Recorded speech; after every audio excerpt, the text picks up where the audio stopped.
ஜிவே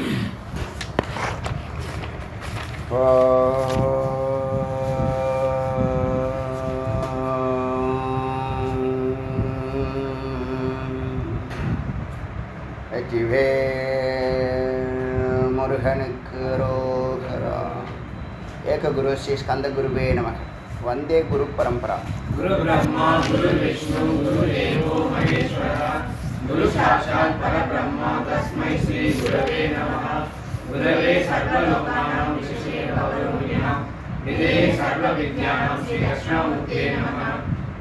ஓம் பூர்ணமத பூர்ணமிதம் பூர்ணாத் பூர்ணம் முதச்யதே பூர்ணஸ்ய பூர்ணமாதாய பூர்ணமேவாவசிஷ்யதே. ஓம் சாந்தி சாந்தி சாந்தி. இன்னைக்கு நிராலம்ப உபனிஷத்தில் 37, 38, 39, 40 பார்க்கணும். அதுக்கு முன்னாடி நாளை மந்திரம்தான். அதுக்கு முன்னாடி கொஞ்சம் ஹைலைட்ஸ் கொஞ்சம் பார்த்துட்டு இன்னையோட அதை பூர்த்தி செய்கிறோம். நாளைக்கு வேறு உபநிஷம் ஸ்டார்ட் பண்ண போகிறோம். இது வரைக்கும் சொன்னதில் மிக முக்கியமான கருத்துக்களாக சொல்கிறது, கர்மாங்கிறது என்னென்னா, ஒரு வேலையை செய்யும்போது எந்த வேலையை செய்தாலும் அது நான் செய்கிறேன்னு இல்லாமல் என்னை வைத்து செய்கிறான், நான் ஒரு கருவி. எந்த வேலை கொடுத்தாலும் நான் ஒரு கருவியாக அதில் ரொம்ப ஈடுபாடோ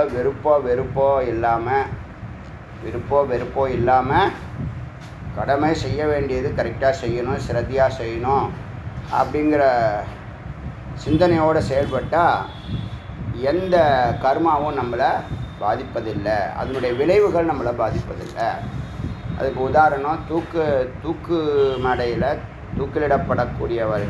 தூக்கிலிடக்கூடிய அரசு அதிகாரிகள் அவங்களுக்கு எந்த தோஷமும் இல்லாமல் போகிறது காரணம் என்னென்னா, அவங்க அதை கடமையாக செய்கிறாங்க.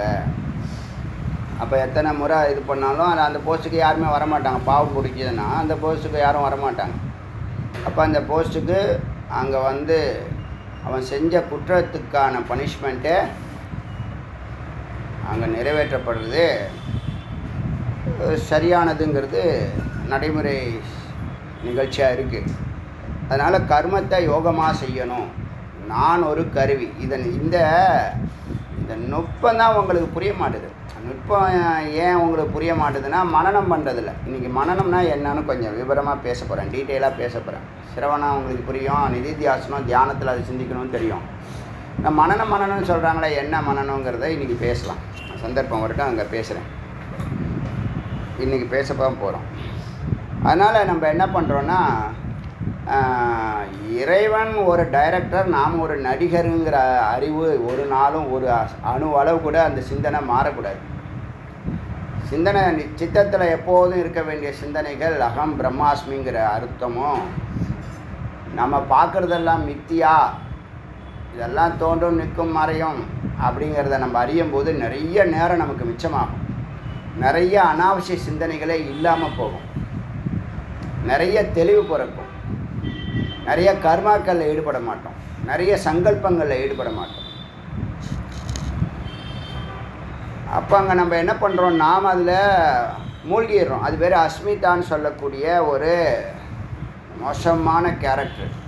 இந்த அஸ்மிதா வந்து நல்ல கேரக்டரா கெட்ட கேரக்டரானா, உள்ளே போனால் நல்ல கேரக்டரு, வெளியில் போனால் கெட்ட கேரக்டர். என்ன அஸ்மிதா? இரும்பு குண்டு நெருப்போடு சேர்ந்தால் நெருப்பாக மாறிடும்.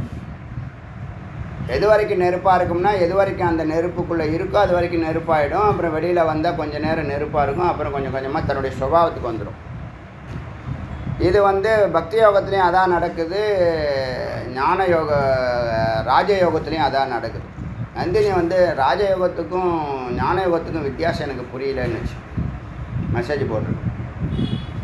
ஞான யோகத்துக்கும் ராஜயோகத்துக்கும் என்ன வித்தியாசம்னா, இரும்பு குண்டை தூக்கி நெருப்பில் போட்டால் அது நெருப்பு குண்டாக மாறிடும். வெளியில் வந்தால் இரும்பு குண்டாக மாறிடும். அதுதான் தியானம், அதுதான் ராஜயோகம். ராஜயோகத்தை எதுக்கு பயன்படுத்துகிறோம்னா மனனத்துக்கு பயன்படுத்துகிறோம். மனனம் பண்ணுறதுக்கு ராஜயோகம் அவசியம். சிரவணத்துக்கு அப்புறம் நடுவில் இருக்கலையே அறிவு அனுபவமாக மாற்றுறதுக்கு மனனம் தேவை. மனனத்துக்கு நம்ம அந்த அஷ்டாங்கத்தில் ஒன்றை யூஸ் பண்ணுறோம். ஆனால் இரும்பை தங்கமாக்கக்கூடிய ஒரு ரசாயன வித்தை இருக்குது. வள்ளலார் செஞ்சு காமிச்சிருக்காங்க, பல ஞானிகள் செஞ்சுருக்காங்க, சித்திகள் அது ஒன்று. இரும்பை தங்கமாக்குற வேலையை தான் குரு பண்ணுறாங்க. ரசாயனம் தான் இந்த வேதம். புரியுதா? சிரவண மனன நிதித்தியாசனம் தான் அந்த ப்ராசஸ். அதில் செய்யக்கூடிய இரும்பை தங்கமாக்குற நிகழ்ச்சியானது நிரந்தரமாகிடுது. திரும்ப வெளியில் வந்தால் அது மீண்டும் இரும்பாக மாறுவதில்லை. இதுதான் ராஜயோகத்துக்கும் ஞான யோகத்துக்கும் உள்ள விசேஷம். பக்தி யோகம் பேஸ், அடிப்படை. பக்தி யோகம் இல்லாமல் இந்த 2 யோகமும் கிடையாது. பக்தி யோகங்கிற ஃபவுண்டேஷனில் தான் இந்த 2 யோகமும் நிற்குது. ஒன்றும் ப்ராசஸ்ஸு. அதில் கிரீடமாக இருக்கிறது ஞான யோகம். இது அங்கே புரிஞ்சிக்க வேண்டிய விஷயம். இப்போ கர்மாவில் நமக்கு இந்த குழந்தைகள் நம்மள்கிட்ட கொடுத்துருக்காங்க, அதை பாதுகாப்பாக வச்சுக்கணும், பொறுப்பாக கண்காணிக்கணுங்கிறதான் உன் வேலை. தவிர நீ ஒரு கார்டனர் மாதிரியோ, ஒரு தோட்டக்காரன் மாதிரியோ, ஒரு வேலைக்காரன் மாதிரியோ, ஒரு செக்யூரிட்டி மாதிரி தான் நீ இருக்கணுமே தவிர எல்லாம் நான் தான் இதை வளர்க்குறேன், நான் தான் இதை படிக்க வைக்கிறேன், நான் தான் இதை அப்படி பண்ணணும், இப்படி பண்ணணும், நான் இல்லைன்னா என் குடும்பமே நீ இல்லைன்னா உன் குடும்பம் இன்னும் நல்லாயிருக்கும், இன்னும் கொஞ்சம் விழிப்பு நிலை அதிகமாகும். சும்மா அதை என்ன நினச்சிக்கிறது? அபிமானம்.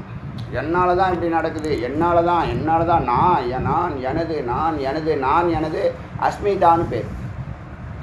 எதை பார்க்குறோமோ அதுவாகிடுறது, எதை சிந்திக்கிறோமோ அதுவாகிடுது. வெளியே உள்ள பொருட்களை ரொம்ப சீக்கிரம் முதல் பார்வையில் பிடிக்கும், 2வது பார்வையில் எனக்கு சொந்தமாக ஆக்கணுங்கும், 3வது பார்வையில் போகிக்கணும்னு நினைக்கும், 4வது பார்வையில் கண்டினியூ பண்ணணும்னு நினைக்கும். எந்த பொருளை எடுத்து அப்படியே வாழ்க்கை ஃபுல்லாக எல்லா ஜென்மாவும் என்ன பண்ணுது? ஒரு பார்வையில் பிடிக்கும், 2வது பார்வையில் எனக்கு வேணும், 3வது பார்வையில் வாங்கிடும், 4வது பார்வையில் அந்த போகத்தை அனுபவிக்கும், கண்டினியூ பண்ணணும்னு நினைக்கும். அப்போ வாழ்நாள் ஃபுல்லாக போய் பின்னாடியே போகும். கடைசியில் எனக்கு நிறைவு இல்லை, பூர்த்தி இல்லைன்னு வீட்டில் நிறைய பொருளை வாங்கி வச்சுருக்கோம்.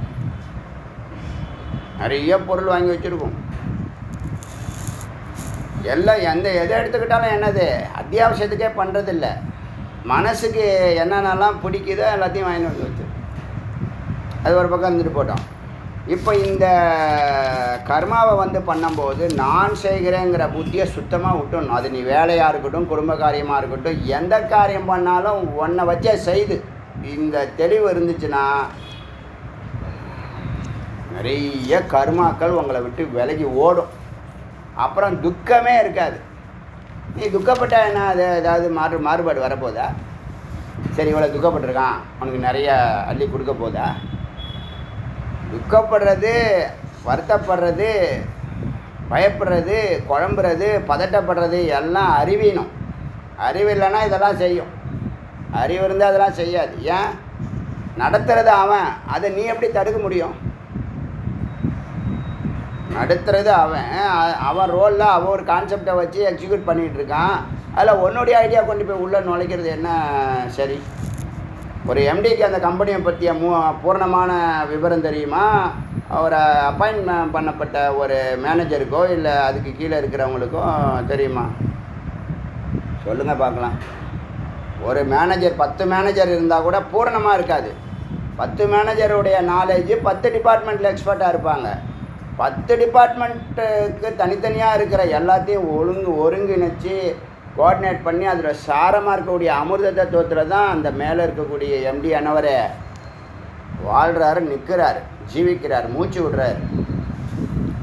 இந்த உடம்பு மாதிரி தான் பிராணன் சென்டர் பாயிண்ட்டாக இருக்கு இல்லையா? ஆகாயம் அணுக்கள், ஆகாயம் பிராணனுடைய அணுக்களாக இருக்கிறது.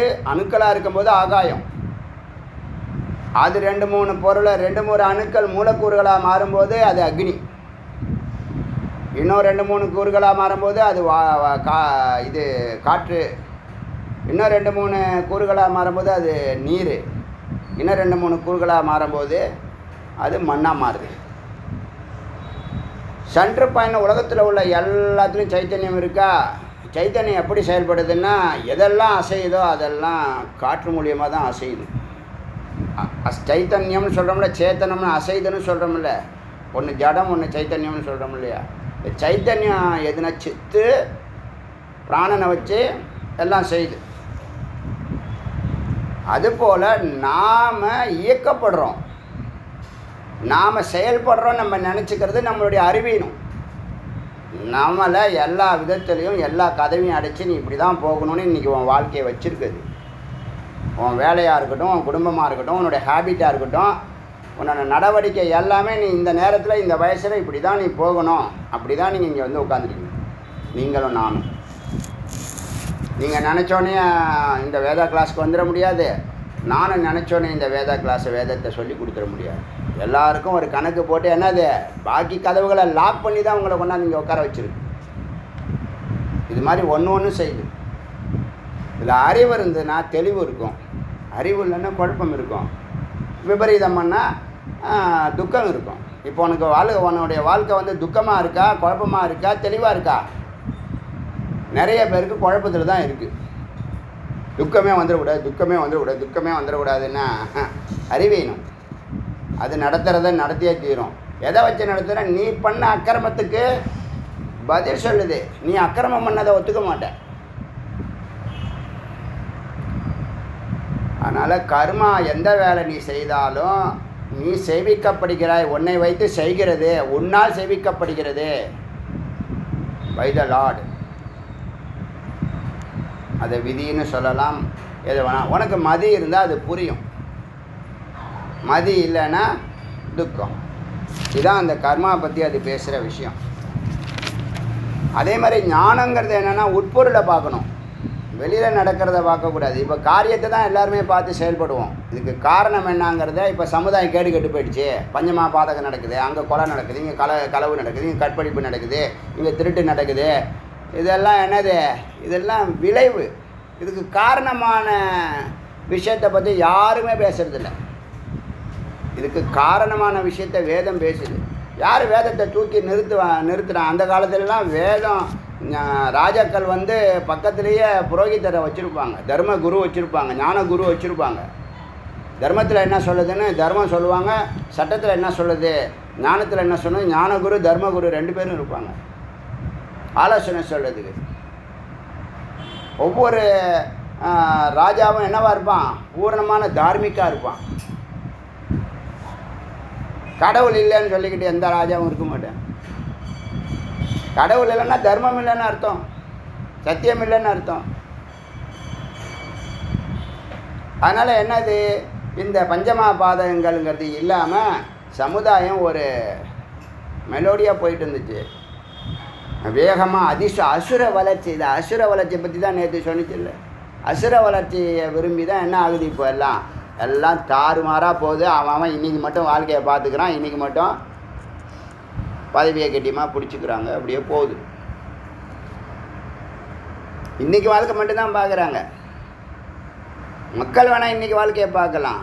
ராஜாக்கள்லாம் தொலைநோக்கு பார்வை இருக்கணும், தொலைநோக்கு பார்வை இருக்கணும். ஏன்னா மக்களை வழி நடத்துகிறோம். நீ தனி ஒரு இது இல்லை, ஒரு குடும்பத்தை வழி நடத்துறதுக்கே தொலைநோக்கு பார்வை இருக்கணும். பிரச்சனையெல்லாம் வந்து தலை விரித்து ஆடிக்கிட்டு இருக்கு. இப்போ வந்து இதுக்கு நான் மறந்து போடுறேன், அது மேலே ஒரு என்ன, பொண்ணுனுடைய ஆழம் தெரியாது அவனுக்கு. பொண்ணுனுடைய ஆழம் தெரிஞ்சால் தான் அந்த நோய் நாடி, நோய் முதல் நாடி, அது தணிக்கும் வாய் நாடி வாய்ப்பை செயல்னு ஒரு பாட்டு இருக்குது, திருக்குறள். எந்த ஒரு நோய்க்கும் அதோடைய அதை டயக்னோசிஸ் பண்ணணும், கண்டுபிடிக்கணும். அதுக்கான மருந்து அப்புறம்தான் மெடிசன். இப்போ என்ன பண்ணுற, எல்லாம் இப்படி நடக்குது, இங்கே இப்படி நடக்குது, இங்கே இப்படி, சட்டமே சரி கிடையாது. ஏன்னா தர்மம் இல்லை அதில். சட்டத்தில் தர்மம் இருந்தால் தான் ஒழுங்குமுறை இருக்கும், ஒழுங்குமுறை இருந்தால் தான் எல்லாம் சரியாக வரும். என்னத்தை சொல்கிறது? அதனால் இந்த ஞானங்கிறது உட்பொருளை பார்க்குற விஷயம், காரணத்தை பார்க்குறது, காரணத்தை சரி செய்கிறது. இப்போ என்ன, நீங்கள் இப்போ எப்படிலாம் முடிவு எடுக்கிறாங்க பாருங்கள் நாட்டில். எப்போ ஒரு பெரிய அசம்பாவிதம் ஆகி 100 பேர் செத்து போயிட்டான், 50 பேர் செத்து போயிட்டான்னா அப்புறமா தான் அது சரி பண்ணுறது. இது மாதிரி ஒவ்வொரு டிபார்ட்மெண்ட்டாக 100 பேர் 50 பேர் செத்து போன பிற்பாடு ஆமாம் நல்ல ஏரியாவாக பார்த்து கட்டுறான்னா நல்ல ஏரியா பார்த்து கட்டினான்னு சொன்னான் அவன். 3 மாடி அப்படியே சரிஞ்சு உழுவுது, வாய்க்காக பக்கத்தில் கட்டியிருக்காங்க. என்னது அவன் இது இல்லை, சட்டம் சிவியர் ஆக்கணும். ஜனநாயகம் மனித நேயம்னு எங்கே சொல்கிற? அக்கிரமம் பண்ணுறதுக்கு ஜனநாயகத்தையும் மனித நேயத்தையும் பண்ணிக்கிறதா? அதெல்லாம் சொல்லுது, அது ஞானம் ஆச்சா. அப்புறம்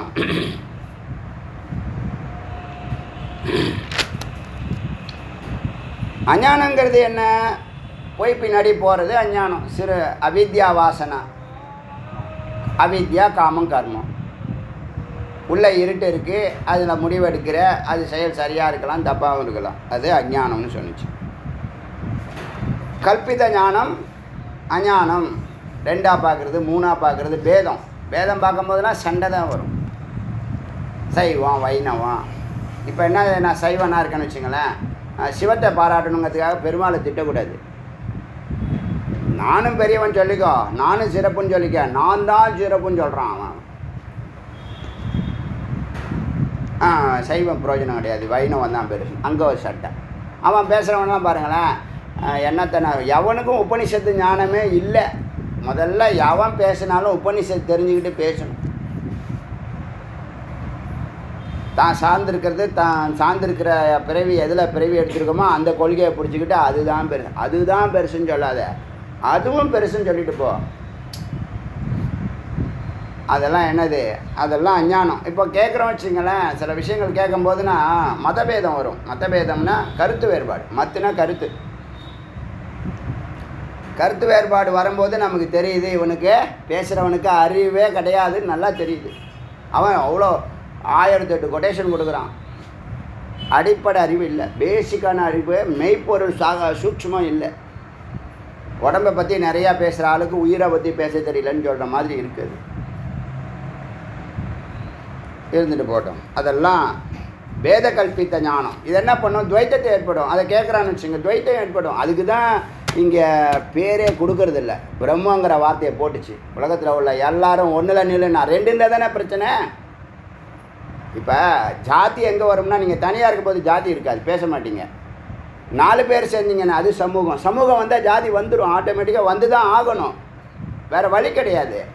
ஏன்னா 4 பேர் இருக்கும்போது 4 பேருக்கு அறிவு நிலை வேறுபாடு வருது, பார்வை வேறுபாடு வருது, சிந்தனா சக்தி வேறுபாடு வருது. அப்போ என்ன வருது? ஜாதி கேட்டகரி. ஜாதினா எனக்கு கிளாஸிஃபிகேஷனுக்கு தான் ஜாதி.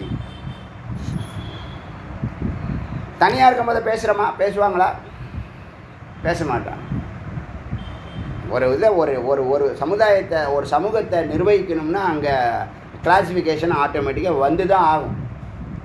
ஏன் 100 மீட்டர் ஓட்டத்தையே எல்லாரையும் ஓட வேண்டியது தானே? எதுக்கு 100 metre, 200 metre, 500 metre, 1000 metre, marathon எதுக்கு இப்படிலாம் வச்சுருக்காங்க? அவங்கவுங்க ஸ்டாமினாவுக்கு தகுந்த மாதிரி நுண்ணறிவுக்கு தகுந்த மாதிரி ஒன்று செயல்படுத்த வேண்டியதாக இருக்குது. அப்போ கிளாஸிஃபிகேஷன் வந்து தான். தனியாக இருக்கும்போது இல்லை, சமுதாயமாக இருக்கும்போது அது ஆட்டோமேட்டிக்காக வந்து தான். அதெல்லாம் என்ன பண்ணும்? பேதத்தை கற்பிக்கும். அப்போ பேத கல்பித்த ஞானம் அஞ்ஞானம். அது சொன்னிச்சு. சுகம்ங்கிறது எது அப்படின்னுச்சு? சச்சிதானந்த ஸ்வரம், இறைவனோட இணையணும்னு நினச்சி நீ முயற்சி பண்ணுறதுலாம் சுகம். துக்கம் இது அனாத்மா விஷயங்கள், அவித்யா காமகர்மம்.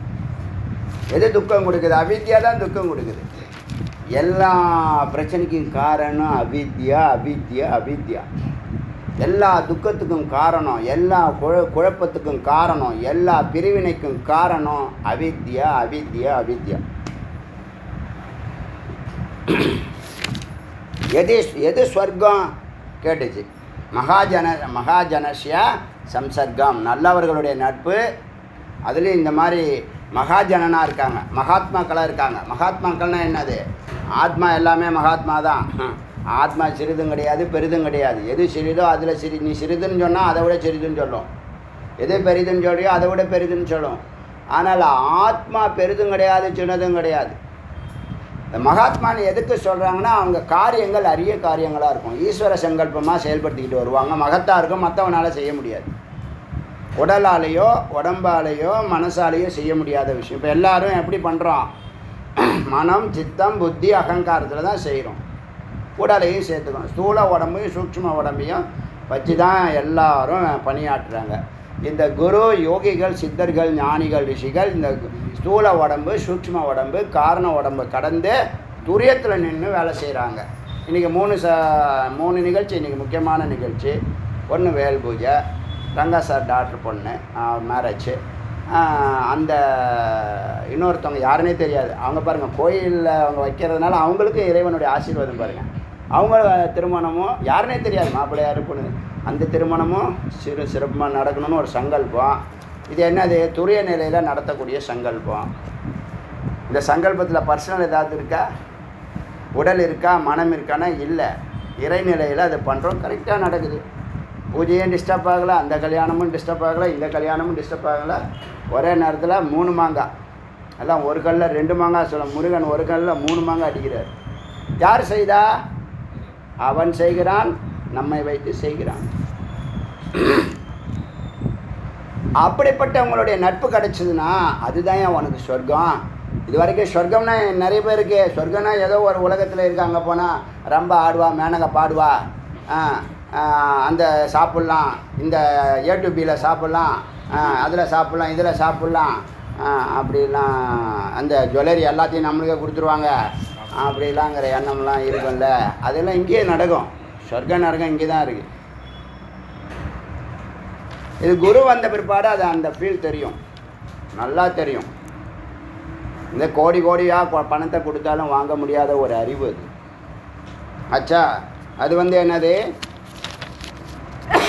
என்னது ஸ்வர்க்கம் நரகத்தை பற்றி பேசுனுச்சு. அது மட்டும் இல்லை, குருவோட சேர்றதுனால அணுவளவும் தீங்கு கிடையாது, கோடி நன்மைகள் உண்டு, மேன்மையான வாழ்க்கை. எது பரமபதம்? இந்த உலகத்தில் எது உச்சத்தில் இருக்கிறது? நித்தியமுக்த பிரம்மஸ்தானம் பரமபதம். நேற்று பார்த்துமே கடைசி மந்திரம் அப்படி அது வருது. எது ஒன்றை கட்டுது? எது ஒன்றை கட்டுது? துவைத்தம் கட்டுது. 2, 3, 4ன்னு சொன்னால் கட்டும். உறவு முறைகள் கட்டும். மமதா சம்சாரம் என்னது உண்மையாதுன்னா இல்லை. ஒன்றுதுன்னு சொல்கிறியா, அது ஒன்று தான். அது நீ தயாரிச்சியா? நான் இல்லை. நீ சாப்பிட்டதை விட தயாரித்தது கம்மி தான். ஏற்கனவே தயாரித்து வச்சவன்தால நீ சாப்பிட்டுட்டு எலி மாதிரி என்ன பண்ணுற? எலி மூடையை வச்சுக்கிட்டு சிந்திச்சிக்கிட்டே இருக்க. எப்படி குறுக்கு வழியில் போகலாம்? அண்டர் கிரவுண்டு வேலையாக பண்ணுற. ஒரு நாடு ஃபுல்லாக ஒரே வலை மாதிரி பண்ணி வச்சுருக்கான், எலி வலை மாதிரி. ஒரு நாடு ஃபுல்லாக மேலே யாரும் வசிக்க மாட்டேன், எல்லாம் அண்டர் கிரவுண்டு. அதனால் மமதா சம்சாரம் ஆவரணம். அப்புறம் ஐகான்சியஸ், நான் செய்கிறேன் விட்டுடு. நீ செவிக்கப்படுகிறாய். அது பிள்ளையாக இருக்கட்டும், அப்பாவாக இருக்கட்டும், தாத்தாவாக இருக்கட்டும், பேரனாக இருக்கட்டும், உன்னை வச்சு அது செய்யுது. ஒத்துக்க மறுக்க முடியுமா? மறுப்பு இருந்தால் சொல்லுங்கள், நான் தெளிவுபடுத்துகிறேன். இருக்கா? இல்லை.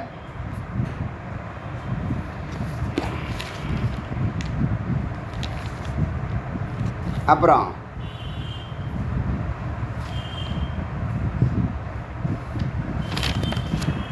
நிறைய சங்கல்பங்கள் பண்ணாதீங்கன்னு சொல்லு. நிறைய சங்கல்பங்கள் உங்களை கட்டும். 10 சங்கல்பம் பண்ணினா ஒரு வருஷத்தில் 10 காரியம் பண்ணிவிடுவியா? நீ சங்கல்பம் மட்டும் பண்ணால் போதுமா? நடக்க வேண்டாமா? அப்புறம் எது மோட்சம்? எதெல்லாம் உன்னை கட்டியிருக்கோ அதையெல்லாம் நீ அவிழ்க்கணும். ஒன்றா அவிழ்க்க முடியாது. நெருப்பை வை. எந்த நெருப்பை? ஞான அக்னியை வை. அதான் பந்தஷயோ மோட்சக. தெரிஞ்சா? அப்புறம் யாரை வழிபடுறது? யார் பின்னாடி போகிறது? யாரை நம்புறது? உபாசிய. இது யாரை வழிபடுறது? குரு. ஏன்? உங்களோடு பொருந்துவார், இறைவனோடு பொருத்துவார். ஓங்காரம் போல, பிரணவம் போல. அதை தான் முருகன் இப்போ பண்ணிட்டு இருக்கார்.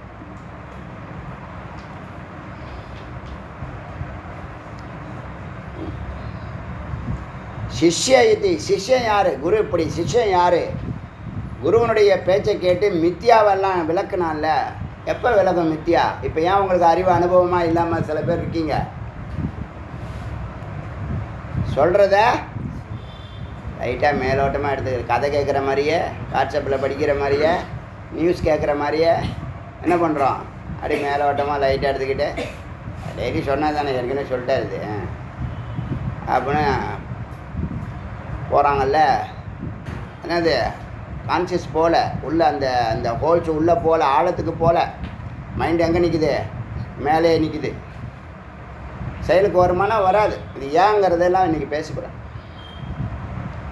அப்போ எஞ்சிருக்கிறது யாருன்னு கேட்டால், இந்த உபாதிகள்லாம் நீக்கினா எஞ்சிருக்கிறது ஞானம். ஞானந்தான் சிஷ்யன். ஞான அவசிஷ்டம். ஞானந்தான் பிரம்மம். பிரம்மைவ சிஷ்ய. பிரம்மந்தான் சிஷ்யம் அப்படி சொன்னிச்சா. அசுரம் யார்? அசுரர்கள். குறுக்கு வழியில் வேகமாக வளர்ச்சி அடைகிறேன்னு சொல்லிவிட்டு இருக்கிற வாழ்க்கையை துக்கப்படுத்துகிறான் பாருங்க, அவன் தான் அசுரன். இப்போ எல்லாருமே அசுரனாக மாற்றி வச்சுருக்கான். சொன்னோம் இல்லையா, தமிழர்கள் ஆற்றல் மிக்கவர்கள், அறிவு மிக்கவர்கள், அன்பு மிக்கவர்கள்னு. அவங்கள எல்லாரையும் நாஸ்திகனாகவும் அசுரனாகவும், எது சத்தோ, எது சத்து பொருளோ, சாப்பிட்ற சாப்பாட்டில் சத்து பொருள்னு ஒன்று இருக்கா இல்லையா, அதுமாதிரி வாழ்க்கையில் வாழ்கிற வாழ்க்கையில் சத்து பொருள் இருக்கு. அதை விட்டு நான் அசுர வளர்ச்சி அடைஞ்சிட்டேன். ஏன்னா அது பெருமையாது. ஏன்னா சினிமாவில் அப்படி காமிக்கிறான். சினிமாவில் என்ன காமிச்சாலும் நம்ம செஞ்சுருவோம். என்ன காமிச்சாலும் செஞ்சுருவோம். அவன் வைதிக வாழ்க்கையை பற்றி பேச போகிறானா, சரியான வாழ்க்கையை பற்றி அந்த சினிமா எடுக்கிறான். எடுத்தால் புரியுமா அவனுக்கு? 12 வருஷம் எடுக்கணும் சினிமா.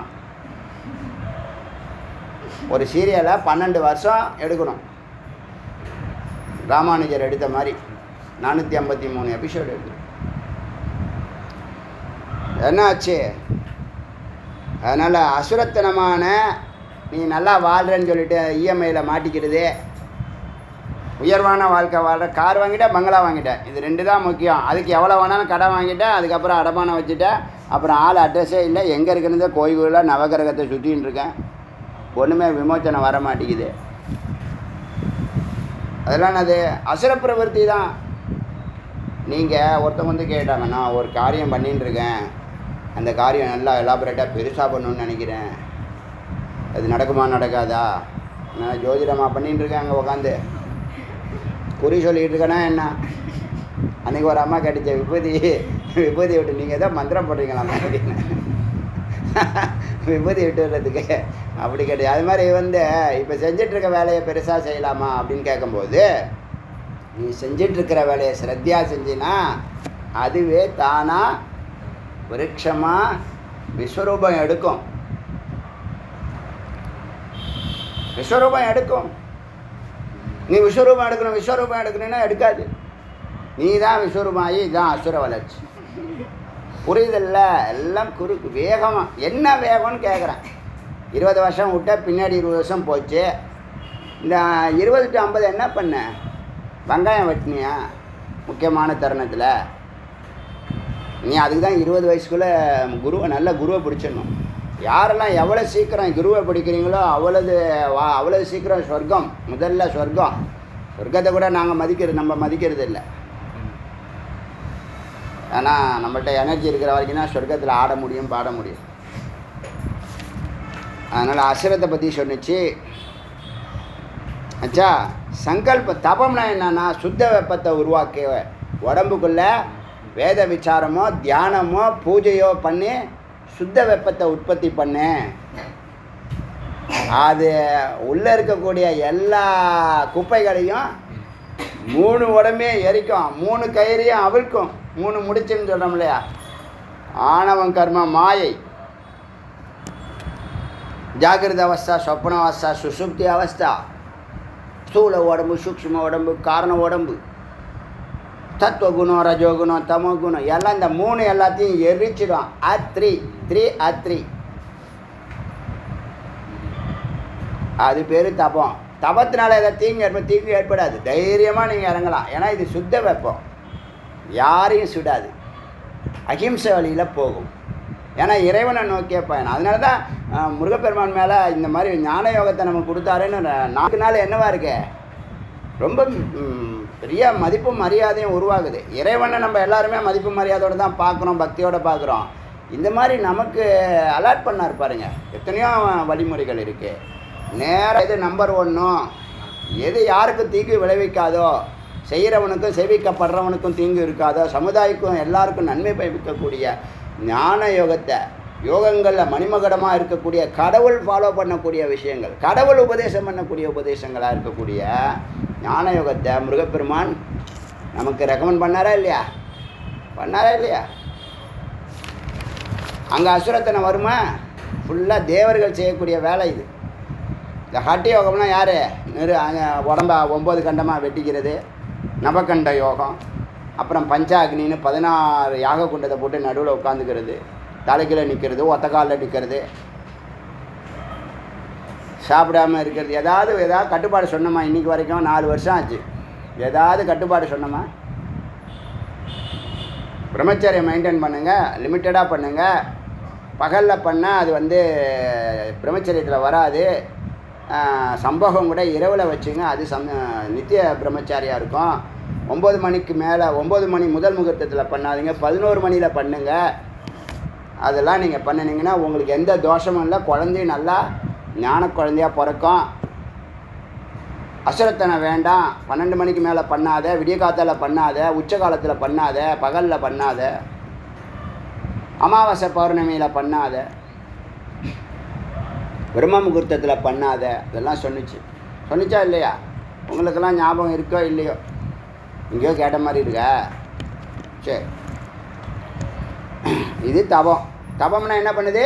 சுத்த வெப்பத்தினால நம்மளுடைய ஸ்தூல உடம்பு, சூட்சும உடம்பு, காரண உடம்பை எரிக்கிறது தபம்னு சொன்னிச்சு. நேற்று பார்த்தது பரமபதம். ஒரு மனுஷன் அதுக்கு மேலே அடைய முடியாத ஒரு நிலை என்னஜி அப்படின்னு ஒரு சிஷ்யம் கேட்கறதுக்கு, நித்தியமுக்த பிரம்மஸ்தானம் பரமபதம். தினமும் நீ ஃப்ரீயாக இருக்கணும், நல்லா நிம்மதியாக எழுந்துக்கணும், அமைதியாக ஒரு காஃபியோ டீயோனோ குடிக்கணும், குழந்தைங்க கூட கொஞ்சம் கூப்பிட்டு ஏதாவது பேசலாம். இல்லை அவங்க பிஸியாக இருக்காங்க, ஸ்கூலில் போகிறாங்க வராங்கன்னா அவங்கள வாட்ச் பண்ணிட்டு கண்காணிச்சிக்கிட்டு அப்படியே படுத்துட்டுருக்கலாம். உங்களுக்கு பிடிச்ச ஆடியோ கேட்கலாம், பாட்டு கேட்கலாம். அப்புறம் மிஸ்ஸஸ் கிட்ட தேவையான விஷயங்களை பேசிக்கலாம். அப்புறம் வெளியில் போகிறதா வெளியில் போகலாம். ஒரு ப்ரோக்ராம் போட்டு எங்கேயுமே ஹரிபரி இல்லாமல், குழப்பம் இல்லாமல், பதட்டம் இல்லாமல் எவனாவது பண்ணுறான்னா அந்த ஞாயிற்றுக்கிழமையே கலைபுரம் பண்ணிடுறான். ஞாயிற்றுக்கிழமை எப்படி போகுதுன்னே தெரியாமல் போயிடுது. அப்புறம் ஒரு சாயந்தரம் ஆனால் பிற்பாடு ஞாயிற்றுக்கிழமை, நாளைக்கு திங்கக்கிழமையா, 7:09 10:12 ஏன்டா திங்கக்கிழமை வருது அப்படி தோணுது. டெய்லி சனிக்கிழமையாக இருக்கக்கூடாதா? டெய்லி 1ஆம் தேதியாக இருக்கக்கூடாதா? எப்படி இருக்கும்?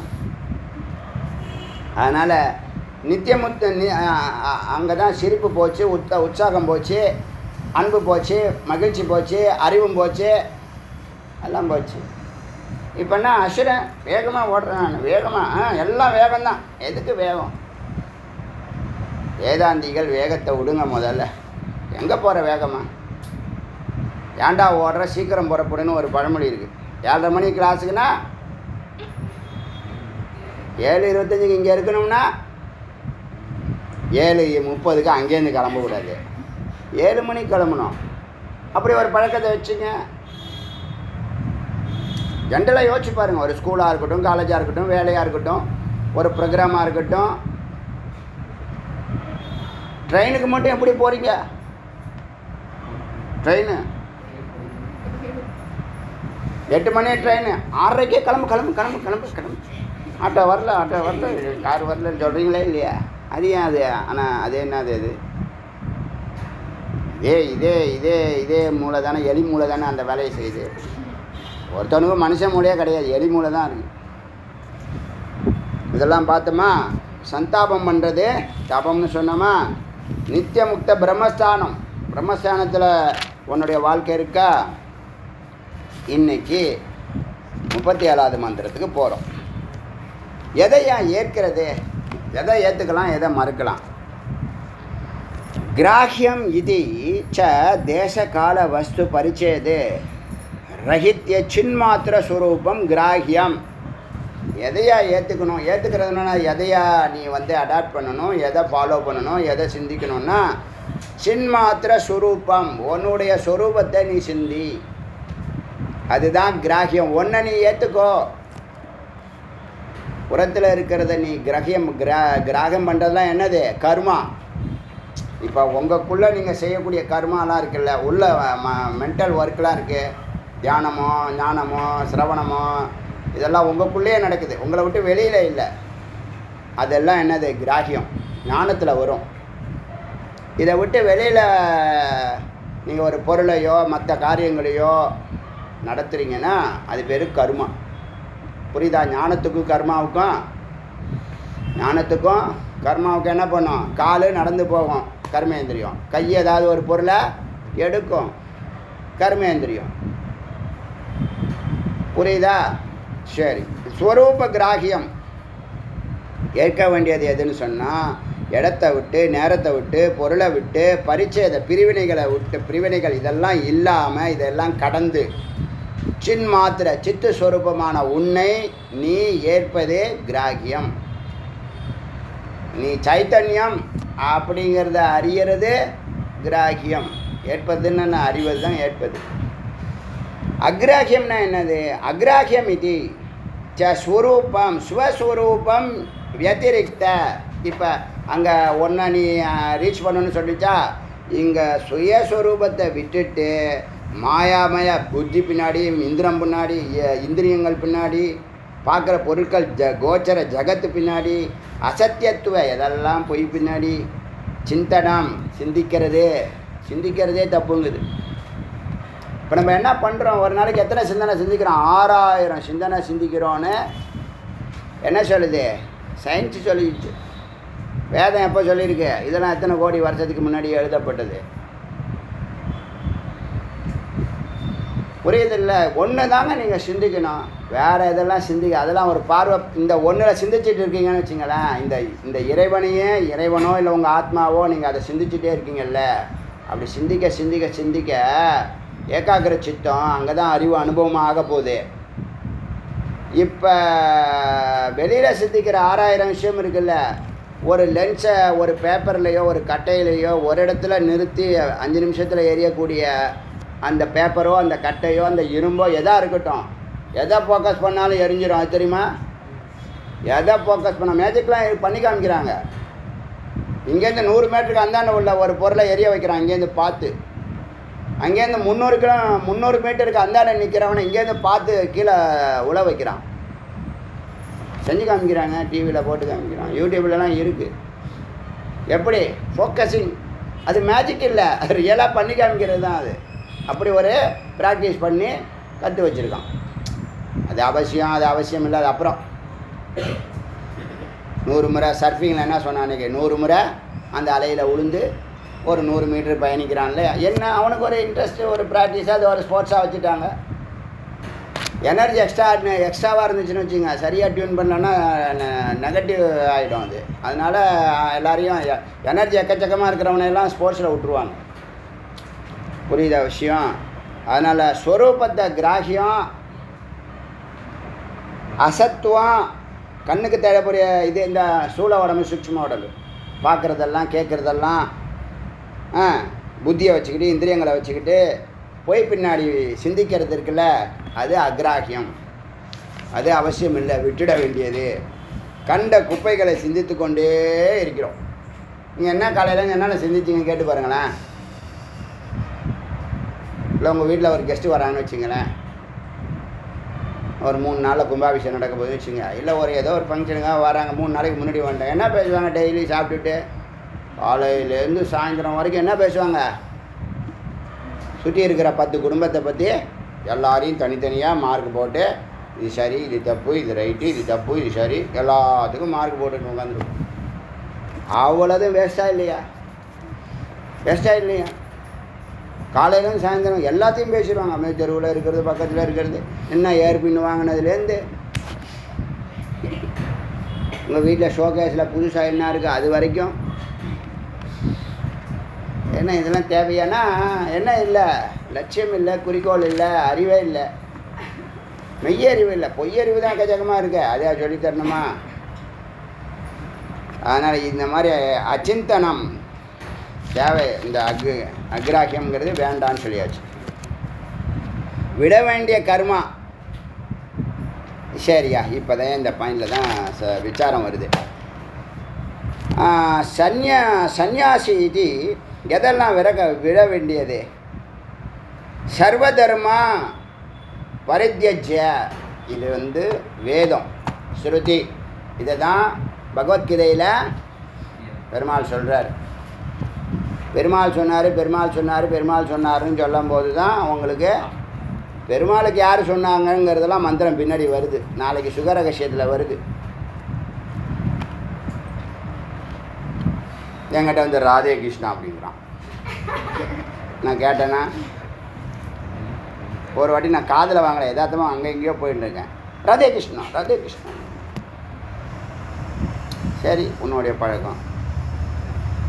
ஏன் சிவம் சக்தின்னு சொல்ல? நீ சைவத்தில் தானே பிறந்திருக்க. தப்பு இல்லைன்னு சொல்லலை.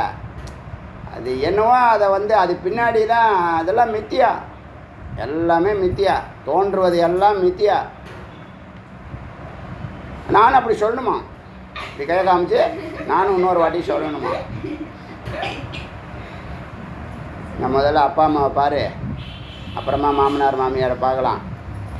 இந்த பாலிசி ஒழுங்காக ஃபாலோ பண்ணாலே நாடே நல்லாயிருக்கும். இடையில ஒரு ஜெகத்குரு என்ன பண்ணோம், டைப் பண்ணி விட்ருவோம். ஏதோ ஒன்று நடக்கும். நடிப்பான் அவன். தான் அப்பா அம்மா போட்டால் வீட்டில் வைக்க மாட்டான், பிரதான இடத்துல வைக்க மாட்டான். மாமனார் மாமியார் போட்டால் இப்படிதான் அவங்க கண்ணில் படுற மாதிரி வச்சா தான் அவங்களுக்கு ஒரு சந்தோஷமாக இருக்கும். சரி, நம்ம வீட்டுக்காரர் நம்ம அப்பா அம்மா மாதிரியே நினைக்கிறாரு. காஃபியில் கொஞ்சம் திக்காக கொஞ்சம் பாலை ஊற்றலாம். ஏன் அவனுக்கே தெரியும் அவன் நடிக்கிறான்னு அவனுக்கே தெரியும். மறுக்க சொல்லுங்க பார்க்கலாம். என்கிட்ட அந்த பொண்ணுக்கு தெரியாது, பாவம். அது ஏமாந்து போகும். நம்ம அப்பா அம்மா போட்டால் வச்சுட்டாரு, கிரேட். அவங்க அப்பா அம்மா போட்டால் அது எங்கே கிடக்காது, பார்க்கலாம், தேடலாம். இதெல்லாம் என்ன பழக்கம் இதெல்லாம்? இல்லை 2 பேர் போட்டால் வச்சுட்டோல. இந்த பக்கம் சிவன் சக்தி வச்சுக்கோ, இங்கே மகாவிஷ்ணு மகாலட்சுமி வச்சுக்கோ. 2 பேரும் வேணாம். 2 பேரும் 2 கண்ணு. நான் அதில் ஒன்றும் மறுக்கலை. ஏன் ஒன்றுக்கு மட்டும் சுண்ணாம்பு தடவுறான்னு கேட்குறேன். எவன் சொல்லி கொடுத்தான்னு கேட்குறேன். இதெல்லாம் யாருமே பேசுறது இல்லை, நடிக்கிறது அப்படியே. ஏன் யார்கிட்ட நடிக்கிற? உன் ஒய்ஃபு உன்னுடைய பெட்டர் ஆஃப், உன்னுடைய சரிபாதி, அதுக்கிட்ட போய் ஏன் நடிக்கிற? பையனாக இருக்கட்டும் பொண்ணாக இருக்கட்டும். அதனால் எல்லா கர்மத்தையும் விட்டு தொலைன்னு சொன்னார். எங்கே இது? எது? இது வேதம். இது என்ன உபநிஷத்து? நிராலம்ப உபநிஷத்து. 39 நம்பர் மந்திரம் 39. ஒரிஜினல் வேணால் எடுத்து பார்த்துங்க. சர்வதர்மான் பரித்யஜ்ய நிர்மம. இந்த மமங்காரத்தை விட்டுட்டு, அகங்காரத்தை விட்டுட்டு, பூத்வா பிரம்மேஷ்டா, பிரம்மத்தை இஷ்டப்பட்டு என்னை நோக்கி வா. சரணம் உபகம்ய, என்னை நோக்கி என் அருகில் வா. எல்லா கர்மத்தையும் விட்டு தொலை. அப்படி விட்டுட்டு கூட போக வேண்டாம். ஏகாந்தமாக உட்காருன்னு அர்த்தம். எல்லா கர்மத்தையும் ஏன் விட சொல்லுதுன்னா, இப்போ இந்த பிரச்சனை இருக்குல்ல, அறிவுலேயே நிற்கிறது. அறிவு அனுபவமாக ஏன் மாற மாட்டுது? மனநத்தை பற்றி யாருமே பேசுகிறதில்ல, ஆனால் யாருக்கும் தெரியறதில்லைன்னு நினைக்கிறேன். மனநங்கிறது என்னன்னா, இப்போ நீ கடவுள் தத்துவமசின்னு சொன்னால் அது ஏன் உள்ளே போக மாட்டேங்குது? அது மட்டும் போல் தத்துவமசி கடைசி வார்த்தை. அறிவாக சொல்லக்கூடிய உயர்வான கருத்துக்களை ஏன் மறந்து போனோம்?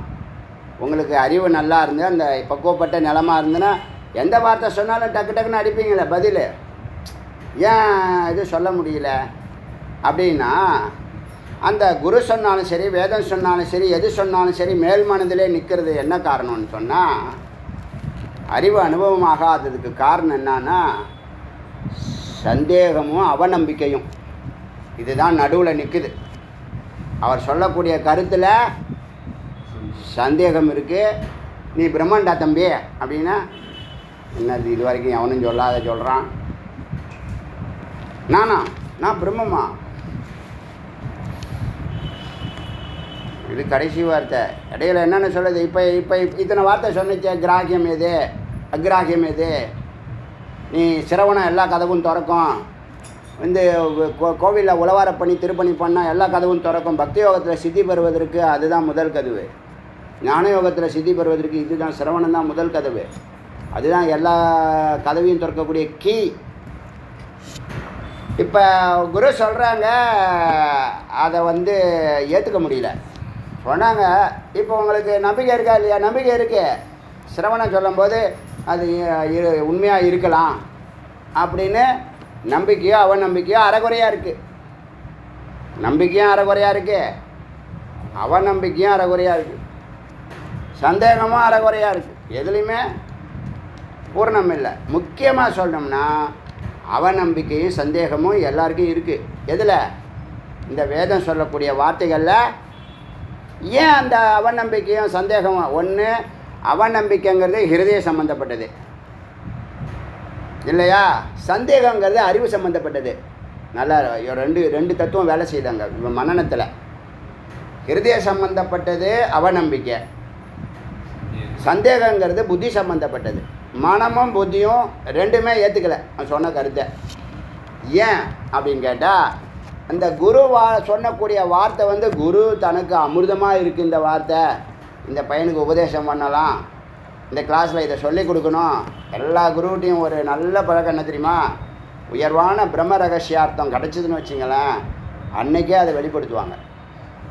நாளைக்கு நம்ம இருப்போமோ இருக்க மாட்டோமோ, உடனே திருக்கோசியர் நம்பி ஏன் அது மாதிரி 18 முறை அலைய விட்டார்? பக்குவம் இல்லாதவன்ட்ட போய் சொல்லிட்டு கலங்குமா அது? நான் சொன்னாலும் நீ செய்யப்பட போகிறதில்ல, ஆனால் ஏதாவது ஒரு ஜென்மாவில் அது வேலை செய்யும். அது மனனமாகி நிதித்தியாசனமாகி செயலுக்கு வரணும். இப்போ ஏன் மனனம்னா என்னன்னா, இந்த சந்தேகத்தையும் அவநம்பிக்கையும் போக்குறதுக்கு அவர் சொன்ன கருத்தை அவர் வாழ்க்கையில் அப்ளை பண்ணுறாரான்னு குருவை கூர்ந்து கவனிச்சிங்கன்னா, அது வப்பு வாணின்னு சொல்லுவாங்க. ஒரு சிஷியனுடைய சொரூபம் இங்கே சொன்ன ஞான சொரூபம்னா, அந்த ஞான சொரூபத்துக்கு அவன் எப்படி போகிறான் அப்படின்னு கேட்டால், வாணி வப்புன்னு சொல்லுவான். வாணினா சிரவண மனன நிதித்தியாசனம் வாணி.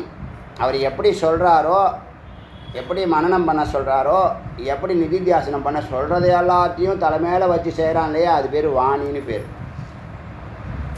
வப்புங்கிறது என்ன தெரியுமா? இந்த சித்தம் சுத்தமாகாமல் இருக்கிறதுனால தான் இந்த கருத்தெல்லாம் நிற்க மாட்டுதாங்க. இந்த சித்தத்தை பக்குவப்படுத்துறது தான் குரு சேவை, இல்லை குருவோட பயணம், இல்லை குரு சாநித்தியம். இது ரெண்டு முக்கியமான வேலை சிஷ்யனுக்கு. ஒன்று தொண்டு. அப்படியே கரெக்டாக, மிக கரெக்டாக வச்சுருக்காங்க அந்த காலத்தில்.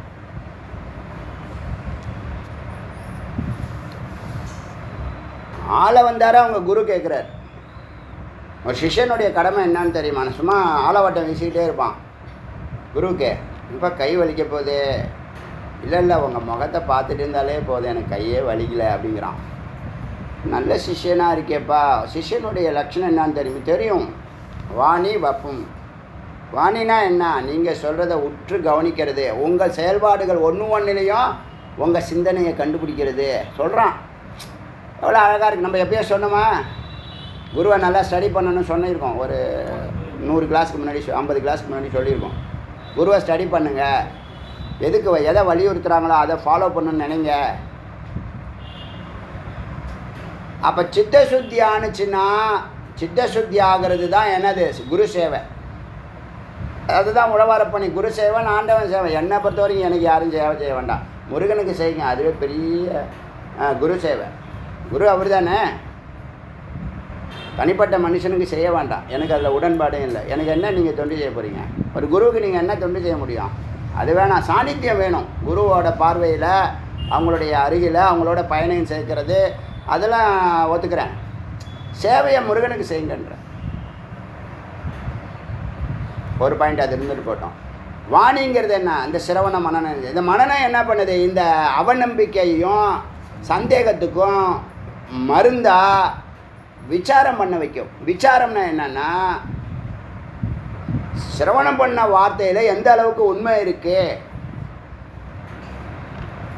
அந்த உண்மையை திரும்ப திரும்ப திரும்ப அந்த வார்த்தையை சிந்திச்சு பார்த்தா, இப்போ நான் உங்களுக்கு ஒரு 200-300 வேர்டு கொடுத்தேன்னா, 200 வேர்டு கொடுத்துருக்கேன்னா, அந்த 200 வேர்டை நீங்கள் இப்போ வருஷப்படுத்துனீங்களா, இது வந்து தபத்தில் வருதா, இது ஞானத்தில் வருதா, இது நிதித்தியாஸ் வருதான்னு இது பண்ணினீங்கள, ஆர்டர் பண்ணினீங்கள, கோஆர்டினேட் பண்ணினீங்கள, அது மாதிரி இந்த மந்திர வார்த்தைகள் ஒன்றும் அதனுடைய உட்பொருளுக்கு தனித்தனியான விசேஷத்தை கொடுக்குது. இப்போ எப்படி அதை புரிய வைக்கணும்னா, இப்போ உங்களுக்கும் பிரம்மத்துக்கும் எவ்வளவு தூரம் அப்படின்னு சொன்னால், சில பேருக்கு 10 கோடி கிலோமீட்டர் இருக்குதுன்னு சொல்கிறானா இல்லையா? ஒருத்தவன் 1 கோடி கிலோமீட்டர் இருக்குதுன்னு சொல்கிறான், இன்னொருத்தவன் 10 லட்சம் கிலோமீட்டர் இருக்குதுன்னு சொல்கிறான், இன்னொருத்தவன் 1 லட்சம் கிலோமீட்டர் இருக்குதுன்னு சொல்கிறான், இன்னொருத்தவன் 10,000 கிலோமீட்டர் இருக்கிறான், இன்னொருத்தவன் 1000 கிலோமீட்டர்னு சொல்கிறான், இன்னொருத்தவன் 100 கிலோமீட்டர் இருக்குன்னு சொல்கிறான், இன்னொருத்தவன் 1 கிலோமீட்டர் தான் இருக்குன்னு சொல்கிறான். என்ன காரணம்? இந்த விசாரம்தான் ஏகாகிர சிந்தனையை கொடுக்கும்.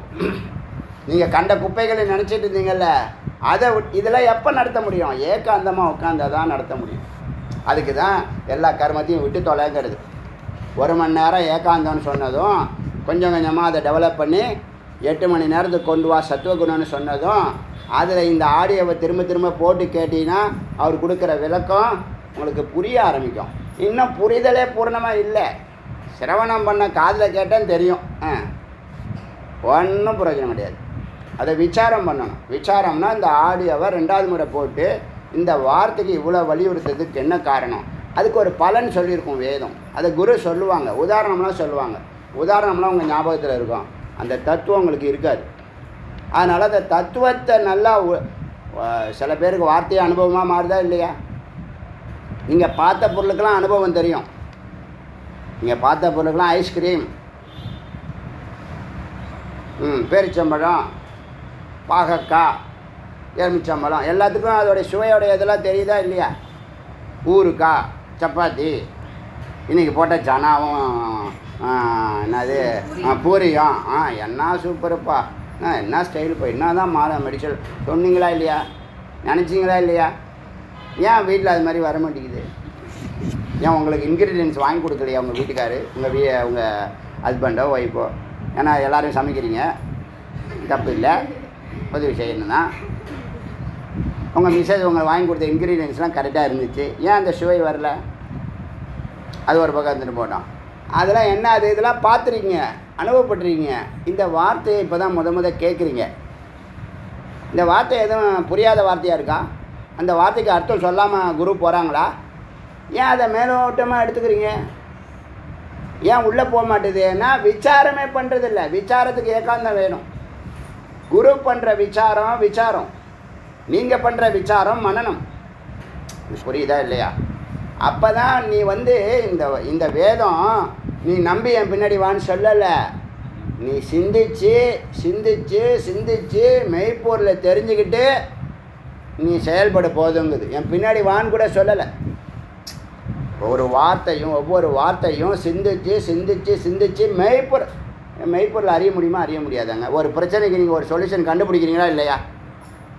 உங்கள் குடும்பத்திலையோ, உங்கள் வேலையிலையோ, உங்கள் நண்பர்கள்லையோ, உங்கள் ரிலேஷன்ஸ்கிட்டையோ வரக்கூடிய பிரச்சனைக்கு சொல்யூஷன் கண்டுபிடிக்கிறீங்களா இல்லையா? என்ன பண்ணுறீங்க? அந்த பிரச்சனையை திரும்ப சிந்திக்கிறீங்கள? அதே மாதிரி சொன்ன வார்த்தைத்தினுடைய எனக்கெல்லாம் ஒவ்வொரு வார்த்தையும் அமிர்தமாக இருக்குங்க. இதுக்கு மேலே நான் எப்படி சொல்கிறது? வேதம் சொல்லக்கூடிய ஒவ்வொரு வார்த்தையும் எல்லாருக்கும் உடனே கொடுக்கணும்னு ஏன் வருது? அனுபூதி ஆகிடுது, நேர அனுபூதி ஆகுது, நேர அமிர்தமாக இருக்குது. அனுபூதி ஆனால் அது அமிர்தம், சுவையாக இருக்குன்னா அது வந்து பால், பரவாயில்ல ஏதோ இருக்குது, வாட்டர். பிடிக்காத வார்த்தையெல்லாம் எனக்கு ஒன்றும் கிடையாது வேதத்தில். வேதம் எல்லாமே அமிர்தம் தான் என்னை பொறுத்த வரைக்கும். எல்லாருக்கும் அமிர்தம் தான். அதனால தான் இத்தனை கோடி வருஷமாக நம்மளை பின்தொடர்ந்து வருது. நாம் தான் உள்ளே போனால் எவ்வளவு மேன்மையான வாழ்க்கையை நம்ம அமைச்சிருக்க வேண்டாமா? அதனால் என்ன பண்ணும், மனநத்தில் இந்த அவநம்பிக்கையையும் சந்தேகத்தையும் விசாரம் தான் என்ன பண்ணுது, அதை திரும்ப திரும்ப சிந்திக்க உங்கள் பிரச்சனைகளுக்கு எப்படி நீங்கள் சொல்யூஷன் கண்டுபிடிக்கிறீங்க, இல்லை எஸ்கேப் ஆகிறதுக்காவது என்ன காரணம் சொல்லலாம், எப்படி சொல்லி அவங்கள மடக்கலாம், எப்படி எதிர்த்து பேசலாம், என்ன வந்தால் என்ன கேட்டால் என்ன பதில் சொல்லலாம், அதெல்லாம் ரெடி பண்ணி வைக்கிறீங்களே. பொய்யுக்கு இவ்வளோ ப்ரியாரிட்டி கொடுக்குறீங்க. மெய்யுக்கு இப்போ ஒரு நாளைக்கு 7:30 வேணால் 7:25 7:25 வாழ்நாள் ஃபுல்லாக வரணும். அதை டெய்லியாக சொல்லுவாங்க. அது என்னது அது மாதிரி ஒன்று டெய்லி சொல்லுவாங்களா என்ன?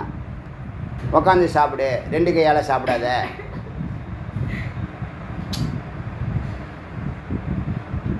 அது என்ன டெய்லியே சொல்லுவாங்க. கர்மம் கர்மம் கர்மம். ஏன் ஒரு வாட்டி சொன்னாவே வரமாட்டேது?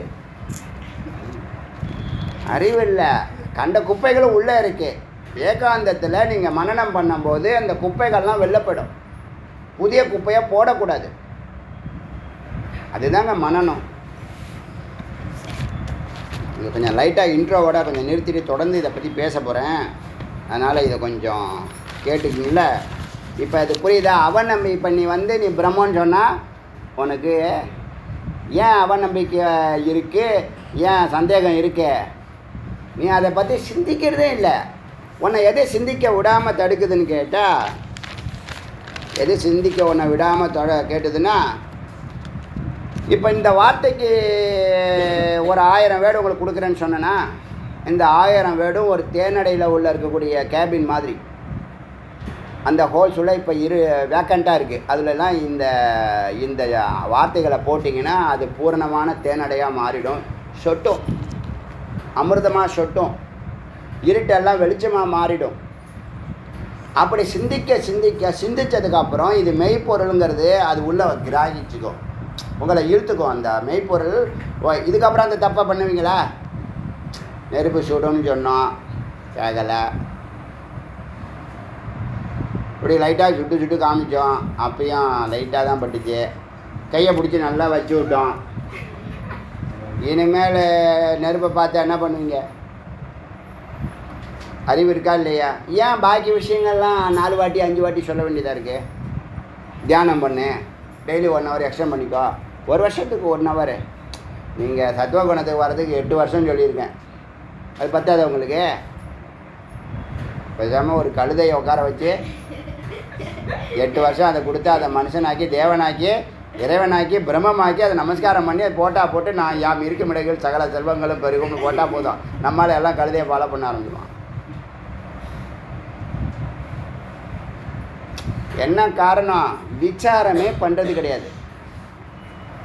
கொடுக்கறதெல்லாம் என்னது? அமிர்தமாக கொடுத்தாலும் அது உங்களுக்கு வாட்டர் தான், பாலாக கொடுத்தாலும் அது வாட்டர் தான், வாட்டராக கொடுத்தாலும் அது வாட்டர் தான்.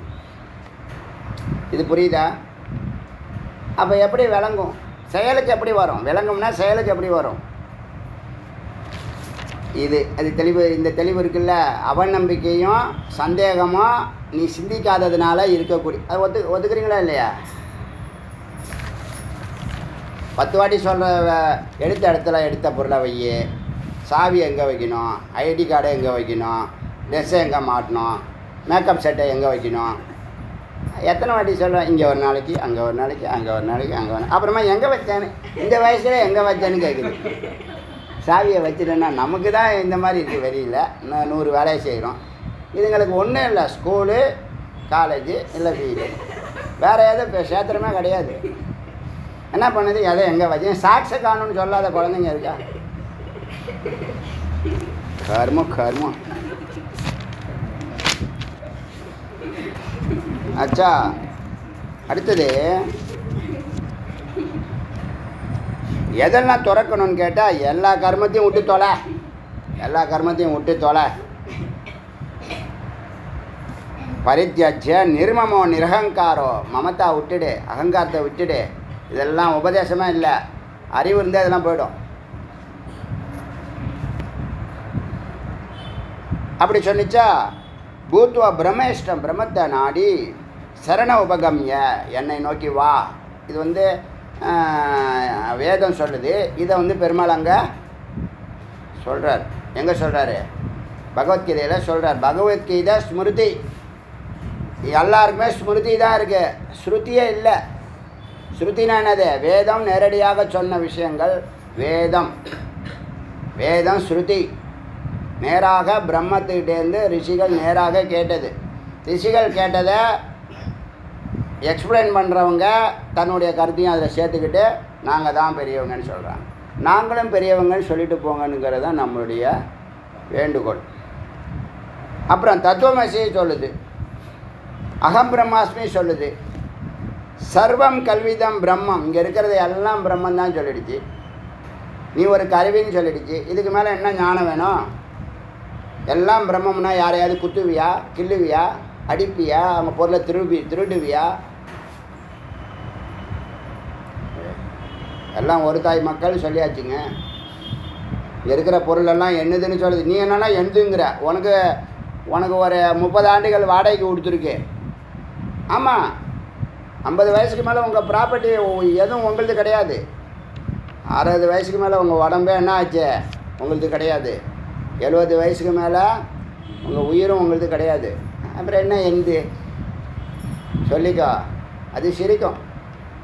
சில பேரை பார்த்து இயற்கை சிரிக்குதான், சிரிக்குதான். மேலே கயிறு தொங்குது. ரிட்டன் டிக்கெட்டோடு தான் வரோம், அது தெரியுமா? அதுக்குள்ளே வந்த வேலையை செஞ்சோமா? எதெல்லாம் செய்யக்கூடாதோ அதெல்லாம் செஞ்சுட்டு கிடக்குறோமா இல்லையா? அந்த கர்மத்தெல்லாம் விட்டு தொலைங்குது. எதெல்லாம் செய்யக்கூடாதெல்லாம் செஞ்சுட்டு கிடக்குறியா இல்லையா? கண்டதையும் சிந்திக்கிறியா இல்லையா? செலவு எனக்கு மண்டை வெடிச்சிடும் போல இருக்குது. சொல்லிவிடு, என்ன சொன்னாங்க என்னை பற்றி? சொல்லிவிடு இல்லாட்டா என் மண்டை வெடிச்சிடும். சொல்கிறாங்களா இல்லையா? என்ன அர்த்தம்? பைத்தியம்.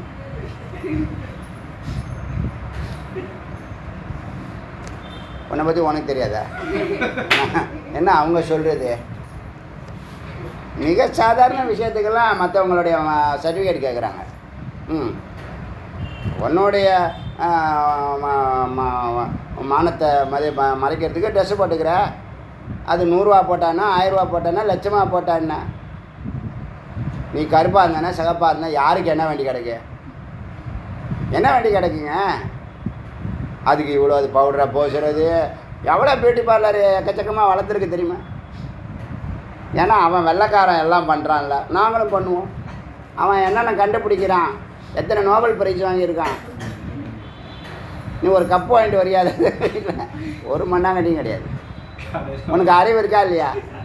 அதை சொல்லுவான், நீ மாப்பிள்ளை நீ வாங்கியிருக்கிற கப்பு கடையில் சேர்த்து வச்சுருந்தா ஒரு மளிகை கடையாக வச்சுருக்கலாம். அவன் அந்த கப்பு வாங்கும்போது தலையில் துண்டை போட்டுட்டு வாங்குவான். அந்த கப்பை யாருக்கும் தெரியாமல் போய் கடையில் போய் வாங்கிட்டு வரானா இல்லையா? உன்னை பற்றி உனக்கு தெரியாது, ஆனால் கேட்குறேன். அவங்க என்ன சொல்கிறது? அப்புறம் என்னை பற்றி அவங்க என்ன சொன்னாங்க? நான் இதை புதுசாக இது வாங்கியிருக்கேன், அது வாங்கியிருக்கேன், இதை போட்டுக்கிறது, அது போட்டுக்கிறது. என்னது இது? அதெல்லாம் எவ்வளோ நேரம்? இங்கே போகிற ஸ்டேட்டஸே 1 மணி நேரம் தான். அதை பற்றி அது பெரிய மகா தத்துவத்தை சொல்லி கொடுக்குது. அந்த அறிவு கூட இல்லை. ஆனால் என்னை பற்றி என்ன நினைக்கிறான்? உன்னை பற்றி ஒருத்தவன் அவனுக்கு 1008 பிரச்சனையில் ஓடிக்கிட்டு இருக்கான். அவனை பற்றி அவன் நினைக்கிறதுல அவன் பற்றி உன்னை பற்றி என்னத்தை நினைக்க போகிறான்? அறிவே இல்லை. அச்சா, இப்படி அகம் பிரம்மாஸ்மி தத்துவமசி எல்லாத்தையும் சர்வம் கல்விதம் பிரம்மம். அண்ணா இங்கே இருக்கிற எல்லாம் பிரம்மமே. நேக நானாசி கிஞ்சனை, வேறு எதுவும் இல்லை. நீ எங்கே ஓடினாலும் அந்த ரவுண்டில் தான் ஓடிக்கிட்டு இருக்க, அதுக்குள்ளே தான் ஓடுற. அங்கே பிரம்மம் இருக்குது. எங்கே ஓடினாலும் அங்கே பிரம்மம் இருக்குதுன்னு சொல்லுதா இல்லையா வேதம்? மகா வாக்கியார்த்த அனுபவ ஞானாதே, இதுதான் முக்கியம். மகா வாக்கியம் சொல்கிறாங்க, அனுபூதி ஆச்சா? இல்லை. அனுபவம் ஆச்சா? அதுவும் இல்லை. அப்போ என்ன பண்ணுற? டெய்லி போய் கேட்டு ப்ரொஃபஷ்னல் என்னது லிசனர். தயானந்த சரஸ்வதி சொன்னாராம் இந்த வார்த்தையை. இவ்வளோ பேர் உட்காந்துருக்கான், எவ்வளோ நாளாக பேசிகிட்டு இருக்கேன், ஒருத்தனும் முக்தி ஆகலையே அப்படின்னாராம். இதை பெருமாளே ஏற்கனவே திருக்குறுங்குடி பெருமாளே ராமானுஜர்கிட்ட கேட்டாராம். ஆண்டா, நான் இவ்வளோ நாளாக பேசி 10 அவதாரம் பேசியிருக்கேன், ஒருத்தனும் திருந்தலை, உன் பின்னாடி இவ்வளோ கூட்டம் என்னான்னு. அதே தயானந்த சரஸ்வதினு சொல்லியிருக்காரு. மகா வாக்கியார் தான் அனுபவத்துக்கே வரமாட்டேங்குது. இப்போ நீங்கள் பிரம்மமா இல்லையா? இவ்வளோ நாள் 4 வருஷம் கிளாஸ் ஆட்டேன், பிரம்மம் தானே, ஏன் செயலுக்கு இல்லை?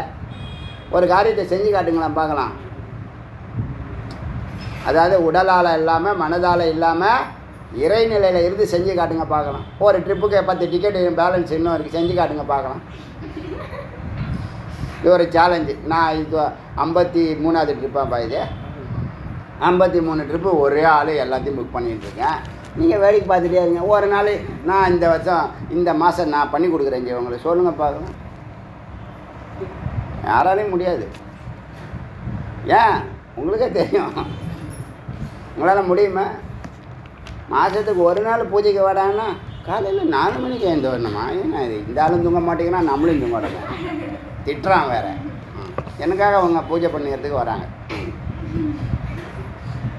அப்புறம் கேட்குற இதெல்லாம் பிரார்த்தனைன்னா வீடு கிட்டத்தட்ட 1.25 கோடிக்கு வீடு கட்டணும்.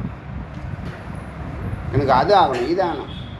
50 ரூபாய்க்கு அர்ச்சனை சாமான் வாங்கிட்டு 5 கோடிக்கு வீடு கேட்குறான். இதெல்லாம் சொல்லியாச்சு. அதனால் மகா வாக்கியத்தை அனுபவ ஞானத்தை அனுபவம் வேணும். அனுபவம்னா என்னது? அனுபூதி. ஞானம் விஞ்ஞானம்னு இங்கே வார்த்தையை வேதம் பயன்படுத்துகிற விஞ்ஞானம் வந்து அனுபூதி. உங்கள்கிட்ட ஞானம் இருக்கானா இப்போ தெரியும், ஓரளவுக்கு பிரம்மத்தை பற்றி தெரியுது எங்களுக்குன்னு சொல்லுவீங்க. எவ்வளோ நாள் அதே சொல்லிட்டு கிடக்க போகிறீங்க. அதனால் பிரம்ம அகம் அஸ்தி பிரம்மைவ அகம். ஆமாம், இத்தனை கருத்துக்கள் சொல்லியிருக்கு. உங்களை சும்மா நீ பிரம்மன்னு சொல்லிவிட்டு நம்பி பின்னாடி வான்னு சொல்லலை. எப்படிலாம் நீ பிரம்மமாக இருக்கிறங்கிறது, எதெல்லாம் பிரம்மம் இல்லைங்கிறதெல்லாம் விளக்கிக்கிட்டே வருது. இதுதான் பிரம்மன்னு சுட்டி காட்ட முடியாது. ஏன்னா அதை யாருமே பார்த்ததில்லை. பார்த்தவங்க பேச மாட்டாங்க. ஏன்னா அதுக்கு எந்த வார்த்தையும் கிடையாது பேசுகிறதுக்கு. இந்த வார்த்தை நான் சொல்கிற வார்த்தை நான் அனுபூதி பெற்று உங்களுக்கு சொல்லணும். நீ அனுபூதி பெறக்கூடிய யோகிதை உனக்கு இருக்கணும், கேட்குறவனுக்கு. இல்லைன்னா அறிவிலே நிற்கும். அதனால் விசாரம் பண்ணுறதுக்கு ஏகாந்தம் ஆடியோ போட்டு கொடுத்துருக்க வார்த்தையை சிந்திக்கணும். இப்போ எப்படி சர்வஜங்கிற வார்த்தையை எப்படி கெட்டியமாக பிடிச்சின்னு இருக்கேன். திதிக்ஷாங்கிற வார்த்தையை 5 வருஷம் பிடிச்சிருந்தேன். அத்தனை பிரச்சனைகளை கடந்து வந்தேன். இல்லைன்னா இந்நேரம் ஏதாவது ஒரு பெரிய பிரச்சனையை உருவாகிருக்கும். வார்த்தை பெரியவங்க சொன்னாங்கன்னா யார் சொல்லணும்? யார் சொன்னால் கேட்பேன். யார் சொன்னாலும் நீ கேட்க மாட்டேன். ஆண்டவனாலே உன்னை காப்பாற்ற முடியாத நிலை வருதா இல்லையா? நான் பள்ளத்தில் தான் உளுந்து தீருவேன். எவனை என்னை மாற்ற முடியும்? எந்த கடவுள் வந்து என்னை தடுக்கிறான் பார்க்குறேன். எந்த குரு, எந்த அப்பா அம்மா, எந்த ஏன் விதி வலியது. அதனால் நிச்சயத்திய உறுதியான நிர்விகல்ப சந்தேகம் இல்லாத வேறுபாடு இல்லாத சமாதினா அத்வைத நிலையில் சுதந்திரம் அடைஞ்சு விடுதலை அடைஞ்சு யதி சரதி ஞானிகள் நடந்து கொண்டிருக்கிறார்கள். சந்நியாசி. இப்போ இது நாள் வரைக்கும் நீ விடுன்னு சொன்னோம்ல, உண்மையாக பார்த்தா விடுறது கிடையாது. மாயை நம்மளை விடணும், போகங்கள் நம்மளை விடணும். நாம போகத்தை விடவே முடியாது. நாம மாயை ஜெயிக்கவே முடியாது. மாயை எல்லாரும் கெடுக்காது, கெட்டவனை தான் கெடுக்கும். அப்புறம் நம்மளை தொடர்ந்து கெடுத்துக்கிட்டே இருக்கு. அப்போ என்ன அர்த்தம்? நமக்கு யோகிதை இல்லைன்னு அர்த்தம். மாயையே கெடுக்கிறவன் ஒருத்தன் இருக்கான். மாயையே கெடுத்துருவான் அவன் ஒருத்தன் இருக்கான். அவன் தான் ஞானி. மாயை அவங்ககிட்டலாம் கூனி குறுகி நமஸ்காரம் பண்ணிவிட்டு ஓரமாக நிற்குது. இந்த இழிச்சவாயன், ஆசை பிடிச்சவன், வீக்காக இருக்கிறவன், அறிவில்லாதவன், அவனையெல்லாம் பிடிச்சிக்கிட்டு ஆட்டி படைக்கும். கொஞ்சம் நஞ்சம் ஆட்டி படைக்காது. ஆணாக இருக்கட்டும் பெண்ணாக இருக்கட்டும். சன்னியாசினா அது விட்டாதான், மாயை விட்டாதான் சட்டி சுட்ட தடான்னு ஒரு பாட்டு இருக்கு, வேதாந்த பாட்டு. மாயை உன்னை சுட்டாதான் நீ விடுவேங்கிறது இல்லை, மாயை விட்டாதான் உனக்கு அற்றது பற்றுன்னு சொல்லுவாங்க. பற்றெல்லாம் உன்னை விட்டு போகணும். அது எப்படி சொல்லணும்னா, சந்நியாசி அவன் விடப்பட்டவன், விட்டவன் இல்லை. சன்னியாசிகள் இப்போ சன்னியாசம் எடுக்கிறாங்கல்ல, கடைசி ஜென்மான்னு சொன்னா தானாக நடக்கும்னு சொன்னா செயற்கையாக நீ சன்னியாசம் எடுக்கிறதுக்கெலாம் முயற்சி பண்ணாதன்னு சொன்னனா, மானத்தை அந்த இதை மரியாதையை கெடுக்காத, காவியினுடைய மரியாதை கெடுக்காதுன்னு சொன்னனா, காரணம் என்ன? மாயை பிடிச்சி வச்சுருக்கு அவங்களுக்குள்ளே ஏராளமான. இப்போ நான் எதுக்கு ஓப்பனாக பேசுகிறது? நான் கெட்டவேன்னு சொல்கிறதும், ஏன்னா இல்லறத்தில் தான் கடைசி வரைக்கும் இருப்பேன்னு சொல்கிறதும், இதெல்லாம் என்னது? இதெல்லாம் உண்மை. ஏன் உள்ளே ஏகப்பட்ட ஆசைகளை வச்சுக்கிட்டு நான் எல்லாத்தையும் திறந்துட்டேன்னு சொல்ல முடியாது. துறவுங்கிறது தானாக நடக்கிற விஷயம். நான் ரொம்ப நல்லாவான்லாம் சொல்ல முடியாது. அது உன்னை விடணும். மாயை உன்னை விட்டாதான் நீ விளங்குவ. மாயை விடுறதுக்கு என்னையா போகணும்? பதியை அணுகு, பாசம் விலகும். சைவ சித்தாந்தம் அற்புதமான கருத்து அது. மாயை விடுறதுக்கு ஒரே ஒரு ஆயுதம், பதியை அணுக பாசம் விலகும், மாயை விலகும். நம்ம பதியை அணுகிறதுல பதி எங்கே இருக்காருன்னு கேட்கக்கூடாது. இப்போ தானே எல்லாமே சிந்திக்க ஆரம்பிச்சிருக்கோம். இங்கே மட்டும் கொஞ்சம் நேரம் சிந்திச்சுவிட்டு அப்புறம் ரொட்டீன் வேலையை பண்ணிகிட்டு இருந்தால் எப்படி விளங்குவ? அப்புறம் 12 வருஷத்தில் முடிக்க முடியலையானா எப்படி முடிக்க முடியும்? டக்குன்னு ஒரு ஜென்மா போகிற மாதிரி 12 வருஷத்து 24 வருஷமாக தள்ளி விட்ற வேண்டியது. அப்புறம் 36 வருஷம், அப்புறம் 48 வருஷம். மேலே எம்எல்ஏவில் கேட்பான், ஏண்டா உனக்கு 48 வருஷம் கொடுத்தோம் நீ விளங்கலையாடான்னு கேட்பானா? கேட்க மாட்டானா? ச முக்தக ச பூஜ்யக, அவன்தான் பூஜ்யம், பூஜிக்கத்தக்கவன். ச யோகி, அவன் எப்போதும் கனெக்டடாக இருப்பான் சத்தோட. ச பரமஹம்ச, சரியானதை மட்டும் செய்கிறான். இந்த கண்ட கர்மத்தையும் சிந்திச்சுட்டு, அது எவ்வளோ பெரிய மடத்தனம் தெரியுமில்ல? பல விஷயங்களை சிந்திச்சுட்டு கிடக்கிறது, பல விஷயங்களை சிந்திச்சுட்டு கிடக்கிறோமா இல்லையா? ஏன்? ஏகப்பட்ட ஆசை. இந்த பக்கம் கையில் ஒன்று வச்சுக்கிறான், இப்படி ஒன்று வச்சுக்கிறான், ஹெல்மெட்டை வச்சுக்கிறான், சாவியை வச்சுக்கிறான், நடக்க முடியல, இப்படி ஓடுறான், செப்பலை போடுறான், இந்த மாதிரி தடப்படாதுமே எல்லாம் உழுது. ஏன்னா ஏகப்பட்ட கர்மா ஒரே நேரத்தில் பண்ணுறாரு. அதுக்கு நேரமே இல்லை. ச பரமஹம்ச ச அவதூத ச பிராமண, அவன் அத்வைத அகண்ட அத்வைத அனுபூதி, அகண்ட ஆனந்த சுபாவம், சச்சிதானந்த ஸ்வரூப நிலைய அவன்தான் பிராமணன் சொன்னிச்சா. அந்த வார்த்தை இந்த உபநிஷத்தான் அவன்தான் என் பிராமணன் அப்படின்னு சொல்லி, இதம் நிராலம்ப உபநிஷத்தம் யோ அதீத்தே சர்வ அனுகிரகத்தக. இதம் நிராலம்ப உபநிஷத்தம், இங்கே இந்த உபநிஷத்து யார் கேட்டாங்களோ, குரு அனுகிரகாத், குருவனுடைய கிருப்பைனால், ஈஸ்வர கிருப்பை, சாஸ்திர கிருப்பை, குரு கிருப்பான்னு 3 இருக்கு இல்லையா? முதல்ல ஈஸ்வர கிருப்பை இருந்தால் தான் குரு வருவாங்க, குரு வந்தால் தான். அப்போ ஈஸ்வர கிருப்பையை முதல்ல வாங்கணும். அதுக்கு தான் சரியை கிரியை பண்ணுன்னு சொல்கிறது, உழவார பணி பண்ணுன்னு சொல்கிறது, திருப்பணி பண்ணுன்னு சொல்கிறது, டெய்லி பூஜை சுவாமி தரிசனம் பண்ண வான்னு சொல்கிறது, நித்தியானந்தமாக இருன்னு சொல்கிறது. சோம்பேறியாக இருக்கிறது. கண்ட குப்பையை போட்டுட்டு மென்டல் டயர்டாகிடுது, மனசு ஏந்துக்க மாட்டுது. சில நேரம் உடம்பு ஏந்திரும், மனம் ஏந்துக்காது. இன்னும் கொஞ்சம் நேரம் தூங்கலாமே, ஏதாவது தூங்குனெல்லாம் பத்தாதா? குரு அனுகிரக தக சோ அக்னி பூத்தோ, அவன் அந்த இடத்துல அக்னி புத்திரனாக மாறுறான். 2 அர்த்தம் வரும். அக்னி போல் புனிதமாகறான், தூய்மையாகறான், அக்னி புத்திரனாகிறான். அக்னி புத்திரன் யார்? முருகப்பெருமான்.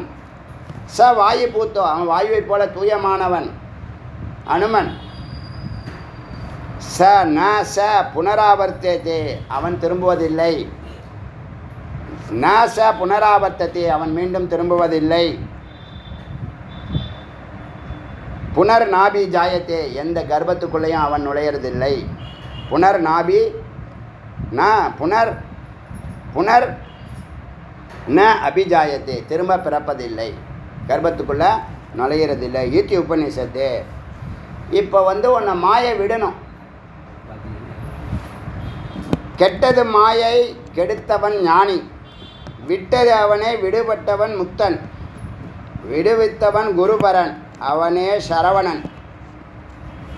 அக்னி வாயு புத்திரன் குகன், குமரன் சண்முகன், குன்றத்து சிவகுரு சுவாமிநாதன். வெற்றிவேல் முருகனுக்கு. இப்போ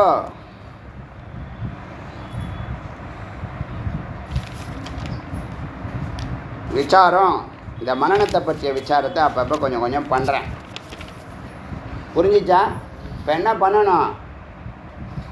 கண்ட சிந்தனையை விடணும், கண்ட கர்மாவெல்லாம் குறைக்கணும். இப்போ நீ குறைக்க ஆரம்பித்தாதான் இன்னும் 10 வருஷம் கழித்து ஏகாந்தத்துக்கு வருவேன். அவ்வளோ கர்மா வச்சுருக்கேன். கர்மானா என்னது? ஆசை. நான் என்ன சொல்கிறேன், நீ பிட்டா ஆசைப்படாத, பெரிய ஆசையப்படு. ஒன்று அச்சீவ் பண்ணு, எல்லாமே அச்சீவ் பண்ணிடலாம். பெரிய ஆசை என்ன? மோட்சம், விடுதலை. உன்னை விடுதலை பண்ணி விட்டால் நீ நல்லா வேலை செய்வியா? உன்னை கட்டி போட்டுதான் நல்லா வேலை செய்வியா? இந்த அறிவு சாதாரண அறிவு, அது கூட தெரிய மாட்டேங்குது. என்னையெல்லாம் ஃப்ரீடம் எதுக்கு வேலையை ரிசைன் பண்ணேன்? ஏர்போர்ட் வேலையை ரிசைன் எதுக்கு பண்ணேன்? ஃப்ரீடம் இல்லை, நம்ம லைஃப்பை இது கட்டிடும் போல இருக்குது, இதை விட மேலானது ஒன்று இருக்குது அப்படின்னு விட்டேன். உங்களை விட சொல்லலை, உங்களுடைய அத்தியாவசியங்கள் 8 மணி நேரம் வேலை போகுதுன்னு சொல்கிறேன். அப்புறம் கண்டதே சிந்திக்காத, கண்ட இடத்துல அலையாத. வெஜிடேரியன் அலையிறாங்களா கண்ட இடத்துலையும்? சொல்லுங்க. அப்போ அவங்க வாழ்க்கை, அவங்களுடைய ஆயுளை விட நீங்கள் பயன்படுத்துகிறதும் அவங்க பயன்படுத்துகிறதும் பார்த்தீங்கன்னா, இங்கே வாழ்க்கையில் ஏமாந்த சோனகிரியா உபயோகப்படுத்துகிற வருஷம் மிஞ்சி போனால் ஒரு 15 ஆண்டுகள் தான். அவங்க ஒரு 3 மடங்கு உங்களை விட 45 ஆண்டுகள் சரியான வாழ்க்கை. அதான் இறைவனையும் தேடணும், இறையும் தேடணும். யாராவது தரித்திரத்தில் இருக்காங்களா? வெஜிடேரியன் பார்த்துருக்கீங்களா? யாராவது குடிச்சிட்டு குப்புற கிடக்கிறானா? எங்கேயாவது குற்ற பின்னணியில் யாராவது இருக்காங்களா வெஜிடேரியன்? என்ன காரணம்? ஞானம் காப்பாற்றுது, ஞானம் வாழ வைக்குது, ஞானம் உயர்த்துகிறது, ஞானம் விடுதலை தருகிறது, ஞானம் பிரம்மமாக்குகிறது. இதுக்கு மேலே என்ன வேணும்? அருணாச்சல சிவ அருணாச்சல சிவ அருணாச்சல சிவ அருணாச்சல அருணாச்சல சிவ அருணாச்சல சிவ அருணாச்சல சிவ அருணாச்சல அருணாச்சல சிவ அருணாச்சல சிவ அருணாச்சல சிவ அருணாச்சல. ஜிவேல் முருகனுக்கரோ. 1 hour 15 20 நிமிஷம்.